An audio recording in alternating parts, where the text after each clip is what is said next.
Did you know that salt carries significant spiritual implications, rendering it an exceedingly precious element?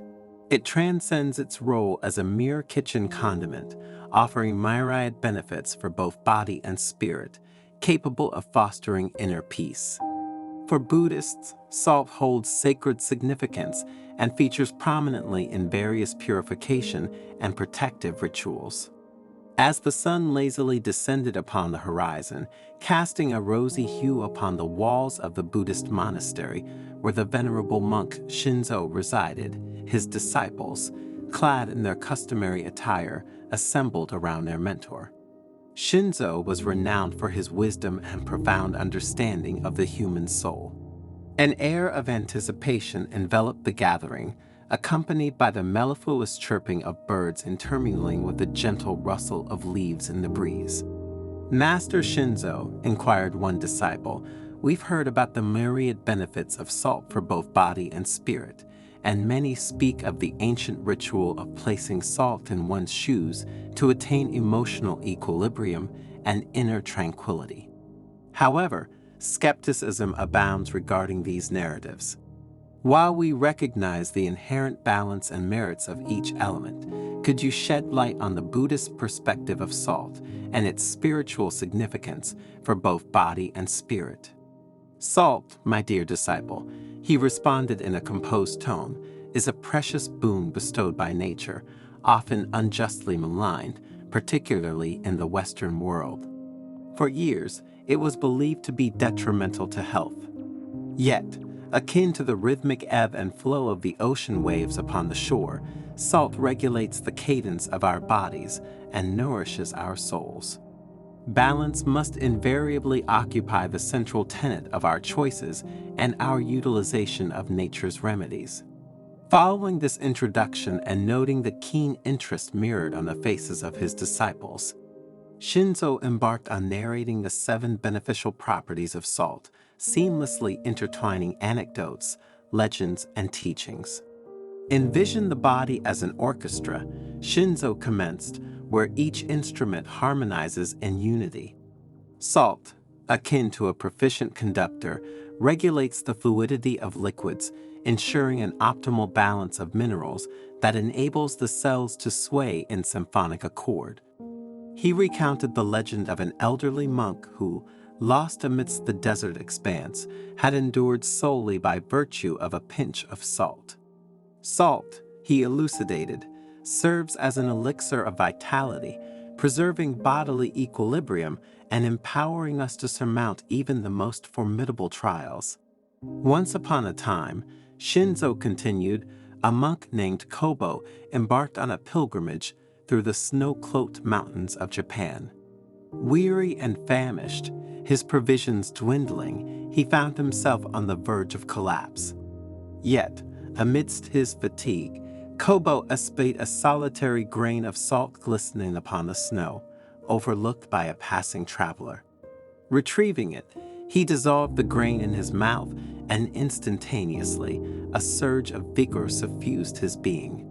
That humble pinch of salt, reinstating the electrolytic equilibrium of his body, enabled him to persevere on his journey and attain his destination.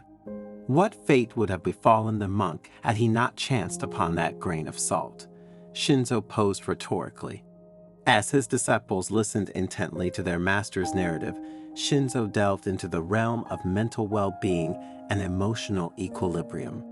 "A mere pinch of salt," he proclaimed, "fosters mental steadiness, facilitating profound meditation and clarity of thought.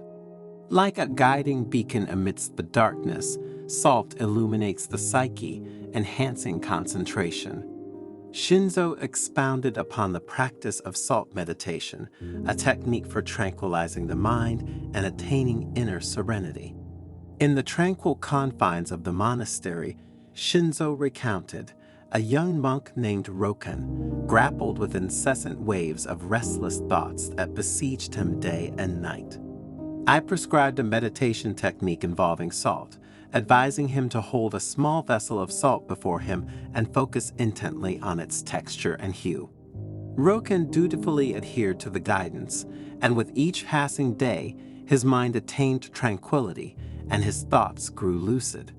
Through the agency of salt, Roken discovered inner peace, enabling him to resume his spiritual odyssey with newfound equanimity. Shinzo proceeded to narrate the tale of a monk who, by adhering to a balanced diet replete with salt, experienced a resurgence of vigor and vitality. In a solemn tone, Shinzo continued, "Salt, emblematic of purification and renewal, serves as a poignant reminder of our interconnectedness within the vast tapestry of the universe. Each grain beckons us to embrace life with gratitude and mindfulness." To elucidate this concept further, he recounted the ancient ritual of purification with salt, a practice designed to liberate oneself from negativity and embrace a revitalized existence. Salt, he elucidated, flows akin to a river, cleansing both body and spirit, fostering an embrace of novelty with an unencumbered mind. Within the Buddhist tradition, he appended, salt finds utility in sanctifying sacred environs and articles. At the ritual's culmination, the salt is discarded, symbolizing the release of accumulated negativity borne by individuals. As the disciples diligently took notes, grasping the profound significance of salt, Shinzo delved into another crucial facet associated with this elemental substance.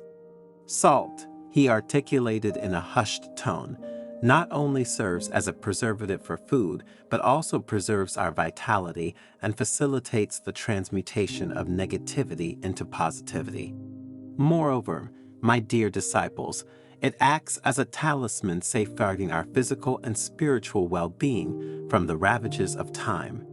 Salt, he elucidated, functions akin to a mystical filter, absorbing malevolent forces and guiding us towards enlightenment with nimbleness.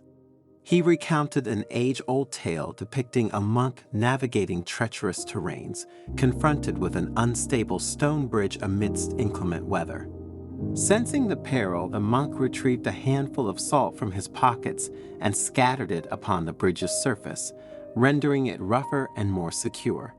This anecdote, my dear disciples, Shinzo remarked, merely scratches the surface of the myriad applications of salt in shoes, a practice steeped in both physical and spiritual significance. Inquisitive, Shinzo invited a disciple to elucidate the specific benefits of placing salt in one's shoes.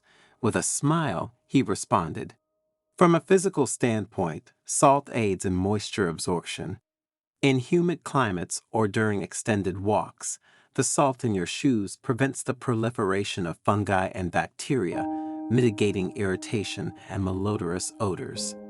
Moreover, it diminishes friction by creating a protective barrier between the skin and the shoe, averting the formation of blisters and calluses, while simultaneously promoting skin softness. Salt possesses exfoliating properties, facilitating the removal of dead cells and enhancing skin suppleness." As for the discomfort caused by the salt, Shinzo continued, addressing the disciples' concerns, there are simple solutions. Firstly, you can place a thin layer of fabric or a small cloth at the bottom of your shoes before adding the salt. This acts as a barrier between your feet and the salt, ensuring greater comfort. Alternatively, you can use a sock or a stocking filled with salt and place it inside your shoes.